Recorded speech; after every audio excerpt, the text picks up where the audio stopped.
Kota kecil itu terkenal dengan kulinernya, terutama kue cubit yang manis dan lembut. Warung kecil di ujung gang sempit menjadi favorit anak muda dan keluarga. Selalu dipenuhi orang dari pagi hingga sore. Bau kue cubit yang harum, manis, dan sedikit gosong di tepi loyang, seolah memanggil siapa saja yang lewat. Di balik kesibukan itu, ada hal yang tidak diketahui orang banyak. Malam-malam tertentu, pemilik warung, Pak Darman, sering terlihat berbicara sendiri di dapur. Kadang, ketika lampu warung mulai redup, beberapa orang yang kebetulan lewat di depan warung mengaku melihat bayangan hitam panjang berdiri di dekat oven. Bayangan itu tidak seperti manusia biasa. Ia bergerak perlahan, membungkuk, dan kadang terlihat seperti tenggen-tenggen kecil menjulur dari udara, menyentuh adonan kue salah satu pelanggan tetap. Mia, seorang pelajar SMA, mulai curiga. Ia sering datang setiap sore untuk membeli kue cubit kesukaannya. Hari itu, ia sengaja menunggu di luar warung hingga malam. Lampu warung mulai padam, hanya tersisa cahaya lampu minyak yang redup. Tiba-tiba, dari dapur terdengar suara cekrek, seperti sendok mencubit adonan sendiri. Mia menahan napas. Di balik jendela kecil, ia melihat Pak Darman menunduk. Tangannya bergerak cepat, tapi bukan hanya itu, ada bayangan hitam yang menempel di tubuhnya. Ikut mengaduk adonan. Rasa penasaran Mia berubah menjadi ketakutan. Dari cerita warga sekitar, dulu warung ini milik nenek moyang Pak Darman. Konon, resep kue cubit ini diwariskan turun-temurun, tapi dengan syarat yang mengerikan. Adonan kue harus dicampur dengan tumbal anak kecil agar kue selalu lembut dan manis. Dan bayangan hitam itu adalah penjaga ritualnya. Malam itu, Mia melihat bayangan itu mendekat ke oven. Perlahan, ia menundukkan kepalanya, dan tampak tangan kecil keluar dari lantai dapur, menyerupai anak-anak yang tertawa, namun suaranya serak dan menyeramkan. Pak Darman tersenyum tipis sambil memutar adonan, seolah tidak menyadari sesuatu yang lebih gelap sedang terjadi di sekitarnya. Tiba-tiba, bayangan itu menoleh ke arah jendela tempat Mia mengintai. Mata hitamnya menyala, menatap lurus ke arah Mia. Ia merasakan hawa dingin menyelinap hingga ke tulang punggungnya. "Lari, lari," Mia berbisik pada dirinya sendiri. Tapi kakinya terasa berat, seakan tanah menahan langkahnya. Sejak malam itu, Mia tidak lagi berani mendekati warung itu. Tapi rumor mulai tersebar, anak-anak yang membeli kue cubit terkadang hilang beberapa jam atau pulang dengan wajah pucat dan trauma yang aneh. Bayangan hitam itu konon selalu mengintai siapa saja yang terlalu penasaran dengan rahasia kue cubit. Dan di dapur warung itu, Pak Darman terus memanggang kue cubitnya. Dengan setiap cubitan adonan yang lembut, bayangan hitam selalu hadir, memastikan resep itu tetap sempurna dan memastikan rahasia gelapnya tetap tersembunyi dari dunia. Sejak malam itu, Mia tidak bisa tidur nyenyak. Bayangan hitam yang menatapnya dari jendela warung selalu muncul dalam mimpinya. Kadang ia terbangun dengan napas tersengal, merasa ada tangan dingin yang menekannya di kasur. Rasa penasaran yang mengalahkan rasa takut membuatnya ingin mengetahui kebenaran di balik warung kue cubit itu. Suatu sore, Mia memutuskan untuk menyelinap ke gang sempit di belakang warung. Warung terlihat sepi, lampu masih menyala temaram, tapi dari luar terlihat bayangan gelap bergerak di dapur. Hatinya berdegup kencang, tapi langkahnya tetap maju, menunduk agar tidak terlihat. Ia memegang handphone sebagai senter. Begitu ia mengintip dari jendela dapur, pandangannya tertuju pada Pak Darman yang tengah mengaduk adonan. Tapi bukan itu yang membuatnya terkejut. Di lantai dapur tampak anak-anak kecil dengan mata kosong dan wajah pucat berjalan berputar, seolah tersihir oleh aroma kue. Beberapa dari mereka menatap Pak Darman dengan tatapan kosong. Namun ada bayangan hitam tipis yang membungkus tubuh mereka. Seperti kabut gelap yang hidup, Mia menahan napas. Ia ingin segera pergi, tapi rasa ingin tahu lebih kuat. Ia melihat sesuatu yang membuat darahnya membeku. Saat Pak Darman menekan adonan ke loyang, bayangan hitam itu merentangkan tangan, menyentuh anak-anak itu, lalu satu persatu menghilang ke dalam kue cubit yang baru matang. Bau manis kue itu tiba-tiba berubah menjadi bau anyir yang membuat perut Mia mual. Tiba-tiba, lantai di dekat Mia bergetar. Sebuah tangan dingin muncul dari tanah gang sempit, hampir menyentuh kakinya. Mia menjerit, tapi suaranya tertahan oleh angin malam yang dingin.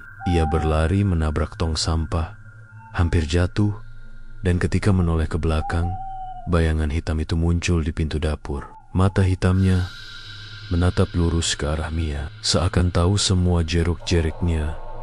Namun yang lebih menyeramkan, bayangan itu mulai berbicara. Suaranya parau dan berbisik. Siapa yang berani mengintai rahasia kami, tidak akan pulang sama seperti sebelumnya. Mia gemetar, hatinya ingin lari, tapi kakinya seperti tertahan oleh kekuatan tak terlihat. Ia melihat ke arah jendela dapur. Pak Darman masih terlihat tenang, mengaduk adonan, senyum tipis di wajahnya. Ia menyadari sesuatu. Pak Darman tidak bisa dilukai oleh bayangan itu. Bayangan itu bukan sekadar hantu, ia penjaga rahasia kue cubit, dan yang melanggar aturan akan menjadi korban berikutnya. Dalam ketakutan yang mencekam, Mia mencoba berpikir cepat. Ia ingat cerita tetangganya tentang ritual lama yang digunakan nenek moyang Pak Darman.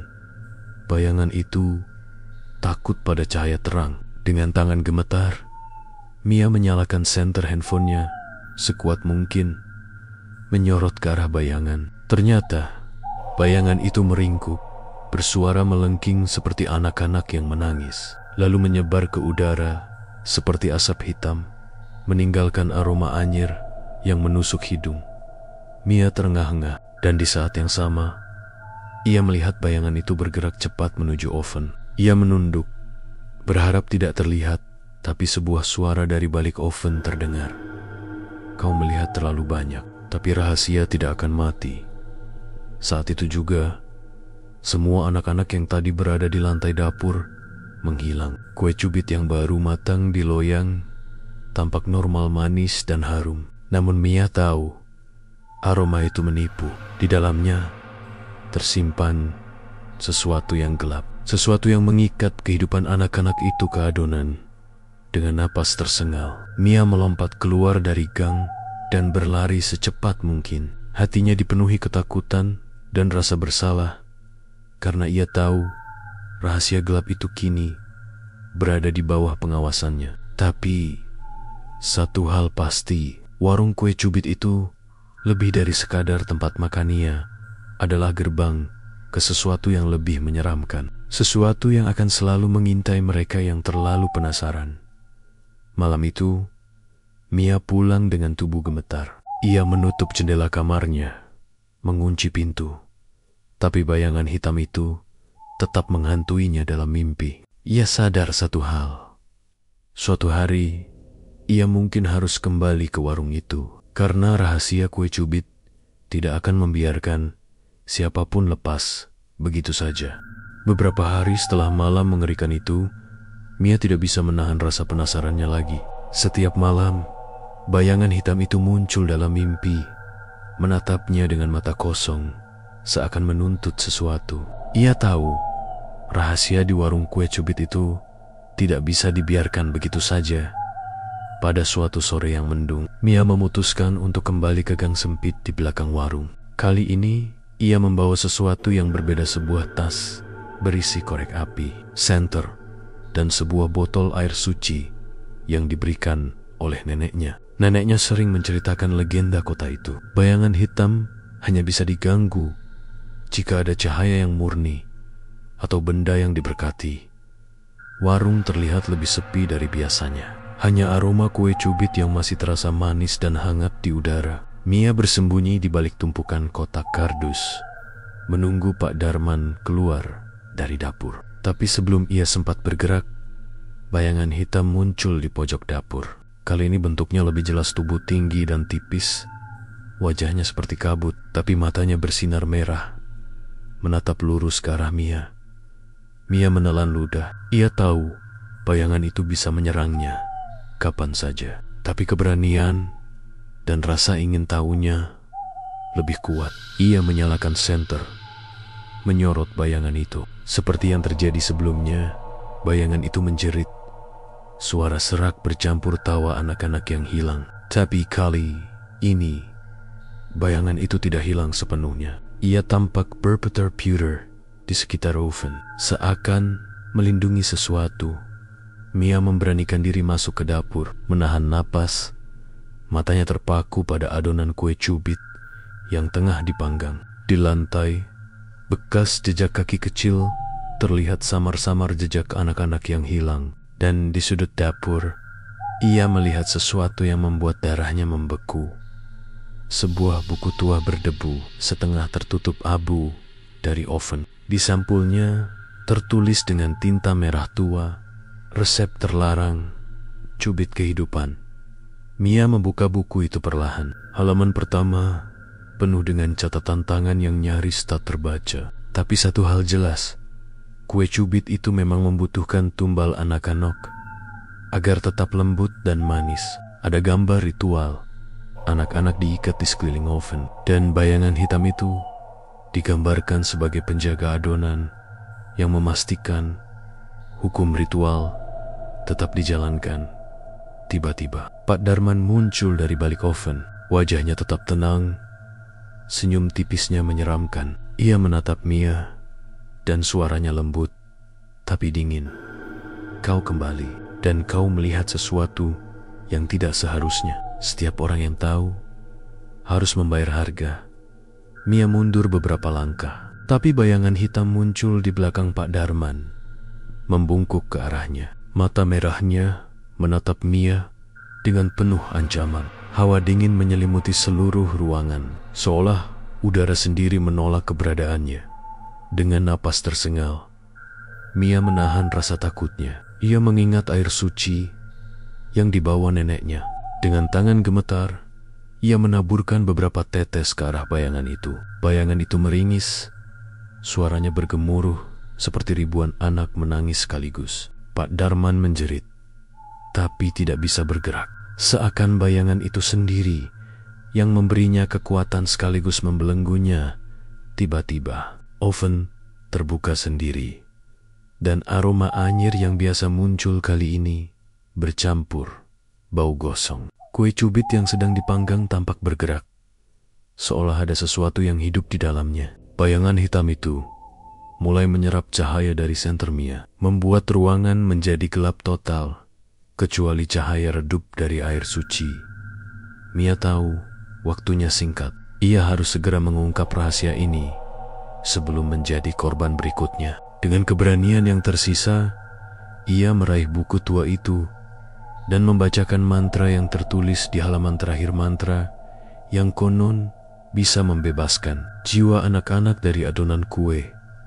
Bayangan hitam berteriak keras. Suara anak-anak bercampur dengannya. Oven bergetar, api berkobar lebih tinggi, dan aroma kue cubit berubah menjadi bau hangus yang menusuk. Pak Darman menjerit, tapi tubuhnya diam, seperti terhenti waktu. Dan di saat yang paling mencekam, seluruh bayangan itu menyembur ke udara, melepas anak-anak yang terperangkap dalam kue. Anak-anak itu menangis, tubuh mereka pucat tapi bebas, berlari keluar dapur, meninggalkan Mia sendirian. Mia tersungkur, gemetar, tapi hatinya lega. Ia tahu rahasia gelap warung itu baru saja terbongkar. Tapi bayangan hitam itu tidak hilang sepenuhnya. Ia masih bisa merasakan tatapannya dari sudut dapur, menunggu saat yang tepat untuk kembali. Malam itu, Mia pulang dengan tubuh lelah, tapi pikiran penuh teka-teki. Ia tahu satu hal pasti, warung kue cubit itu masih menyimpan rahasia lain, lebih gelap dan lebih berbahaya daripada yang ia bayangkan. Beberapa hari setelah malam mengerikan di warung kue cubit, Mia merasa seolah-olah sesuatu mengikuti setiap langkahnya. Meski anak-anak yang sebelumnya terperangkap sudah bebas, bayangan hitam itu masih menghantuinya. Muncul di sudut rumahnya, di sela-sela lampu jalan yang redup, atau sekadar di cermin kamar mandi. Setiap kali ia menatapnya, bayangan itu menatap balik, diam, tapi ancamannya terasa mencekam. Pada sore yang gelap, Mia memutuskan untuk kembali ke warung, kali ini dengan tujuan yang lebih berani.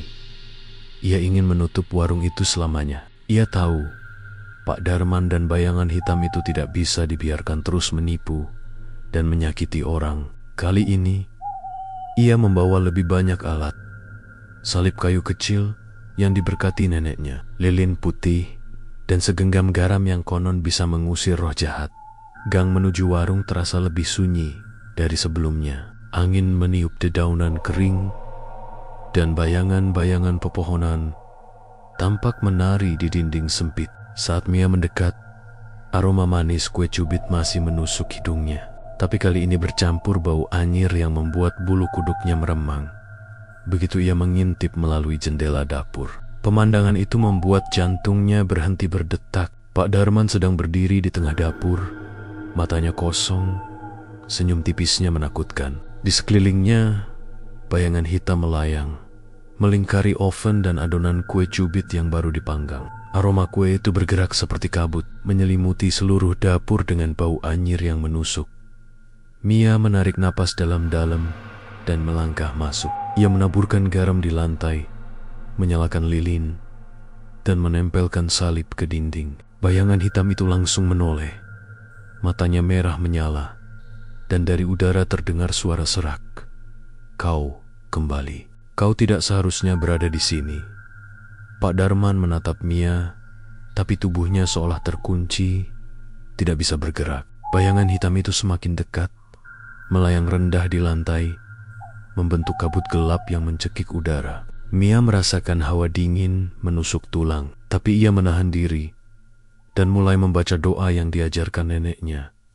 Tiba-tiba, oven bergetar hebat, dan kue cubit di dalamnya mulai bergerak. Tangan-tangan kecil muncul dari adonan, menyerupai anak-anak yang dulu hilang. Mereka menjerit, tapi suara itu penuh ketakutan dan kepanikan.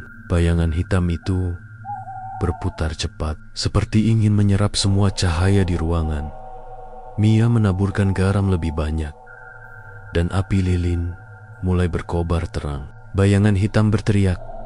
Suara anak-anak bercampur dengan suara gemuruh gelap, lalu menyebar ke seluruh dapur. Pak Darman terhuyung. Matanya mulai terbuka seperti sadar dari hipnosis panjang. Ia berteriak, "Apa yang kau lakukan?" Itu rahasia keluarga." Mia menatap Pak Darman dengan tegas. "Rahasia itu membuat banyak anak menderita. Aku tidak akan membiarkanmu melakukannya lagi." Dengan keberanian terakhirnya, Mia menaburkan semua garam ke arah oven. Bayangan hitam menjerit keras, cahayanya merah, memudar perlahan. Aroma anyir yang mencekik mulai hilang, digantikan aroma kue yang biasa, manis tapi tidak menakutkan. Anak-anak yang terperangkap dalam adonan mulai muncul satu persatu, pucat tapi bebas. Mereka menatap Mia dengan mata bersinar, seakan berterima kasih. Pak Darman jatuh terduduk, napasnya tersengal. Ia menatap oven, tampak bingung dan ketakutan. Bayangan hitam perlahan memudar, tapi Mia merasakan satu hal menakutkan. Meski bayangan itu pergi, ia tidak akan pernah hilang sepenuhnya. Ia hanya menunggu waktu yang tepat untuk kembali di tempat lain atau pada orang lain yang terlalu penasaran. Malam itu, Mia keluar dari warung dengan tubuh gemetar, tapi hatinya sedikit lega. Ia tahu perjuangannya belum sepenuhnya selesai. Rahasia kue cubit telah terungkap, tapi ancaman bayangan hitam tetap ada. Di jalan pulang, angin dingin meniup rambutnya, dan di sudut gelap gang sempit, ia yakin mata merah itu masih mengawasinya. Malam itu Mia berjanji pada dirinya sendiri. Suatu hari, ia harus benar-benar memastikan bahwa rahasia gelap itu tidak akan membahayakan siapapun lagi, atau bayangan hitam itu akan selalu kembali. Beberapa minggu setelah malam mengerikan itu, Mia mencoba menjalani kehidupan normalnya. Anak-anak yang dulu terperangkap di adonan kue cubit kini kembali ke rumah masing-masing, dan warga kota mulai melupakan tragedi yang hampir menimpa mereka. Namun, Mia tahu satu hal yang menakutkan. Bayangan hitam itu belum pergi sepenuhnya. Ia selalu hadir di sudut pikirannya, bahkan ketika hari terang sekalipun. Suatu sore, ketika Mia sedang berjalan pulang dari sekolah, ia merasakan hawa dingin yang tiba-tiba menyelimuti tubuhnya. Pohon-pohon di sekitar jalan bergetar, meskipun angin tidak berhembus. Dari balik bayangan, terdengar bisikan pelan yang menembus telinganya. "Kau pikir kau bisa mengalahkanku? Aku tidak mati." Mia menahan napas dan berlari secepat mungkin. Sesampainya di rumah, ia menutup pintu dengan kencang dan menyalakan semua lampu. Namun, saat ia menoleh ke cermin kamar, bayangan itu muncul bukan hanya di dapur atau gang sempit, tapi di cermin rumahnya sendiri. Mata merahnya menatap Mia dengan penuh dendam. Malam itu, mimpi buruk kembali menghantuinya. Bayangan hitam itu muncul dalam wujud yang lebih menyeramkan, tinggi, membungkuk, dan dipenuhi anak-anak yang dulu terperangkap. Mata mereka kosong dan menjerit tanpa suara. Bayangan itu mendekat, mengelilingi Mia, membisikkan kata-kata yang menusuk hati. "Kau membebaskan mereka, tapi kau tidak bisa melarikan diri dari kami." Keesokan harinya, Mia menyadari sesuatu. Bayangan hitam mulai memanipulasi kue cubit yang dijual di kota. Orang-orang yang membeli kue itu mulai mengalami mimpi buruk, kehilangan ingatan sebentar, atau merasakan hawa dingin aneh saat mengunyahnya. Bayangan itu membalas dendam, menyebarkan pengaruhnya melalui kue cubit yang tampak biasa.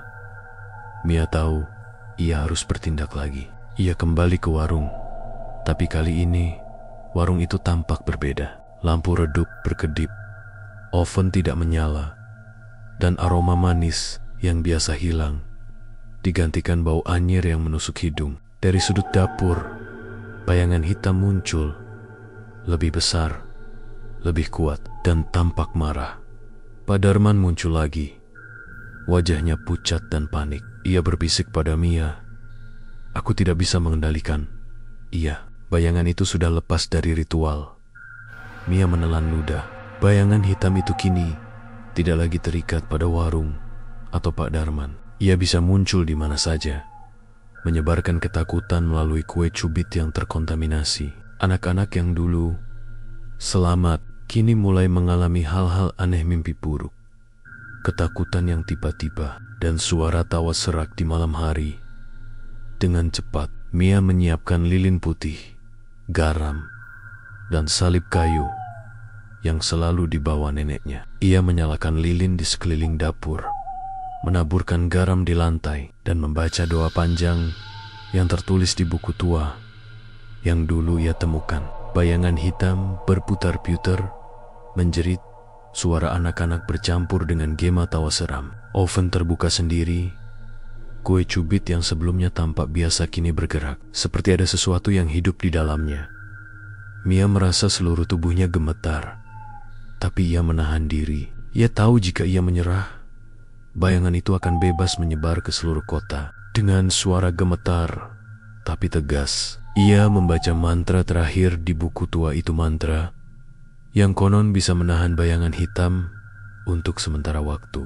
Tapi dengan risiko besar, bayangan hitam menjerit, cahayanya merah menyala, dan dari adonan kue, tangan-tangan kecil anak-anak yang dulu hilang muncul, menjerit dan melayang di udara. Ruangan bergetar hebat, lampu-lampu berkedip, dan aroma anyir memenuhi seluruh dapur. Tapi perlahan, bayangan itu mulai memudar, menyusut menjadi kabut tipis sebelum akhirnya hilang ke sudut gelap.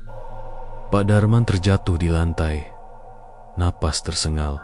Mia berdiri gemetar, tubuh lelah tapi lega. Ia tahu satu hal, Bayangan hitam mungkin tertahan, tapi tidak akan pernah hilang sepenuhnya. Ia juga tahu bahwa rahasia kue cubit masih menunggu, siap untuk muncul kembali.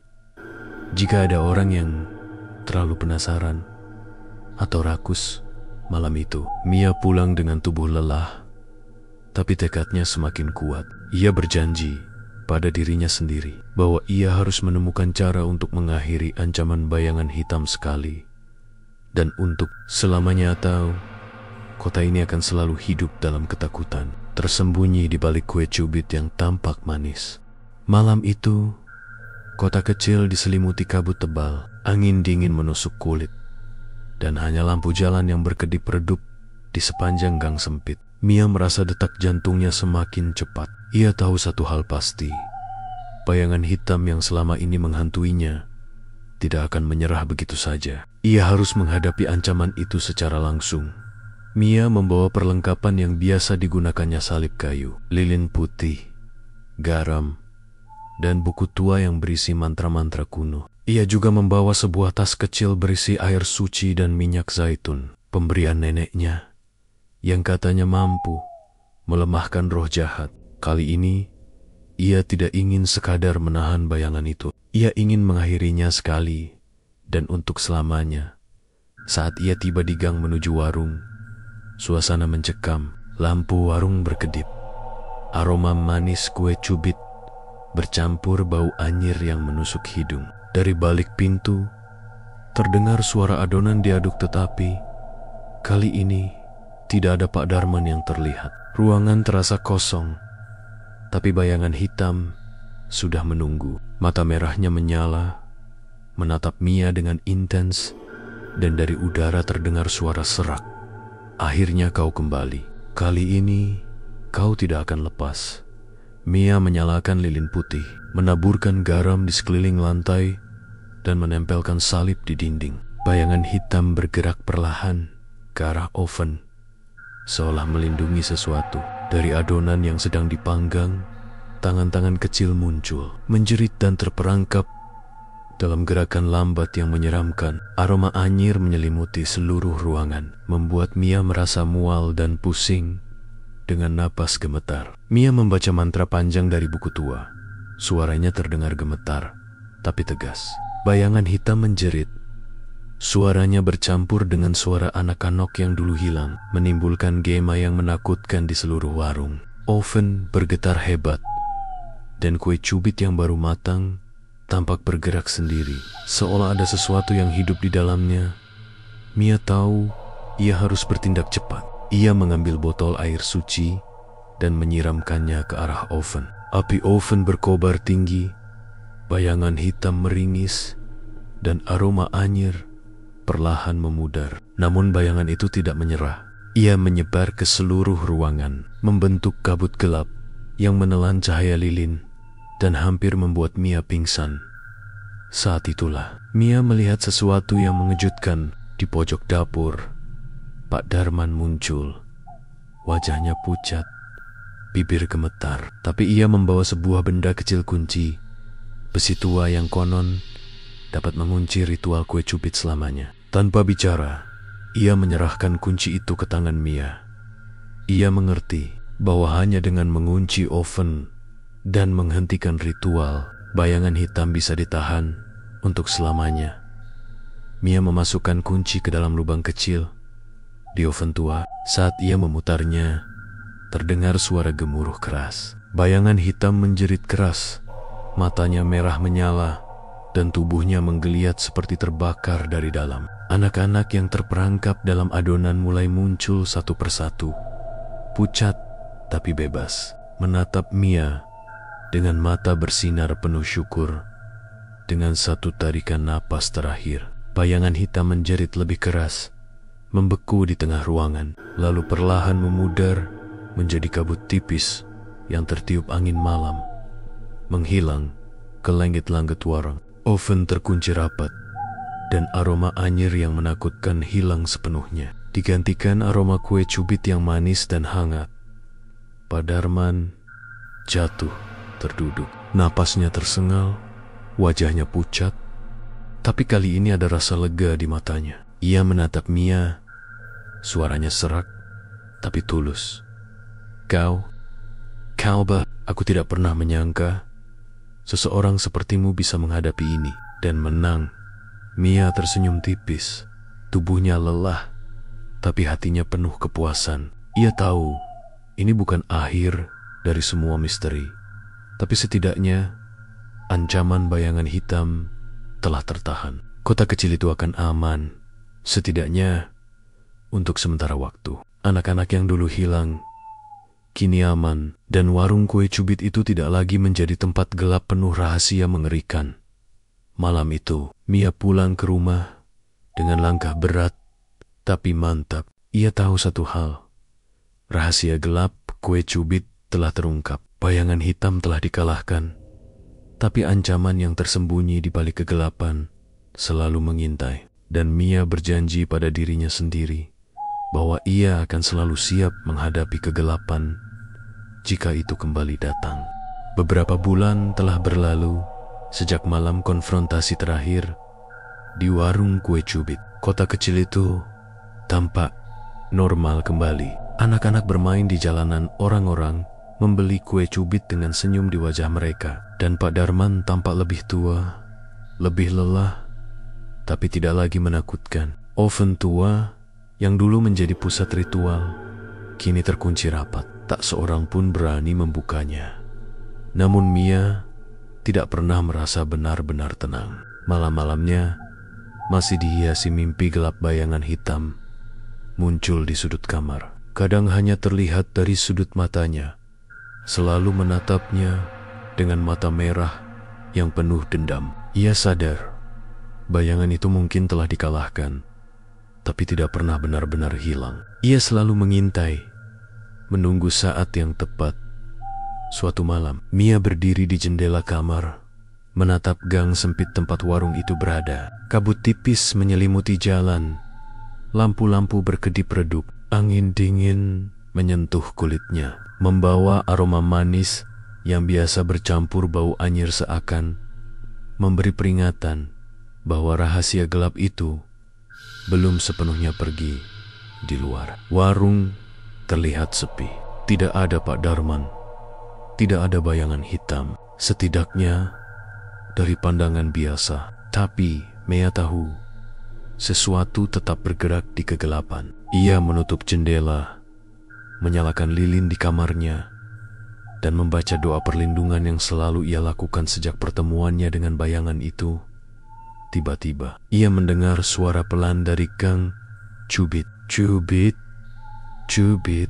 Suara itu mirip ketukan kecil di jendela, atau mungkin di oven tua. Suara yang seolah memanggil siapa saja yang terlalu penasaran. Mia merasakan bulu kuduknya berdiri. Ia menundukkan kepala, menatap lilin yang berkedip di mejanya, dan menyadari sesuatu yang mengerikan. Bayangan itu mungkin tidak pernah pergi, tapi kini ia bersembunyi, menunggu, menyerap kekuatan secara perlahan. Pak Darman yang sempat tersadar dari ritualnya sekarang menjaga warung dengan ketat. Ia tidak lagi memanggang kue cubit seperti dulu, hanya menjual kue biasa, tapi rahasia gelapnya tetap terkunci di oven tua. Kota itu aman, tapi hanya seiring waktu, dan siapapun yang berani membuka rahasia itu akan menghadapi konsekuensi mengerikan. Mia menarik napas panjang. Ia menyadari satu hal, keberaniannya telah menyelamatkan banyak nyawa, tetapi ia tidak bisa menolak fakta bahwa bayangan itu selalu ada. Ia mungkin bisa menahannya untuk sementara waktu, tapi bayangan itu tidak pernah benar-benar mati, hanya menunggu mereka yang terlalu rakus atau penasaran. Malam itu, Mia menulis di buku hariannya, "Kota ini aman untuk sekarang." Kue cubit tetap manis, tetapi di balik rasa manis itu tersimpan rahasia yang lebih gelap dari kegelapan malam. Bayangan itu tidak bisa dilihat semua orang, tapi ia selalu ada. Aku harus siap, selalu waspada, karena kegelapan itu tidak akan pernah benar-benar pergi. Ia menutup buku hariannya, menatap lilin yang redup, dan merasakan hawa dingin menyusup ke tulang punggungnya. Sesaat, Bayangan samar terlihat di pojok kamarnya, mata merah menatapnya sekilas, lalu menghilang. Mia tersentak, tetapi ia tahu ini hanya pengingat bahwa ancaman itu tetap ada. Bahkan ketika dunia tampak normal, dan di warung kue cubit yang sepi, oven tua tetap terkunci rapat. Aroma manis kue masih menggoda orang-orang. Tapi siapapun yang tahu rahasianya, tahu bahwa di balik kelembutan adonan tersembunyi bayangan yang selalu mengintai, menunggu saat yang tepat untuk kembali. Malam itu, kota kecil itu tidur, tidak menyadari bahwa di ujung gang sempit, rahasia gelap tetap hidup. Dan Mia, ia menatap malam yang sunyi, sadar bahwa perjuangannya telah menyelamatkan banyak nyawa. Tetapi bayangan hitam itu tidak pernah benar-benar pergi. Ia hanya menunggu.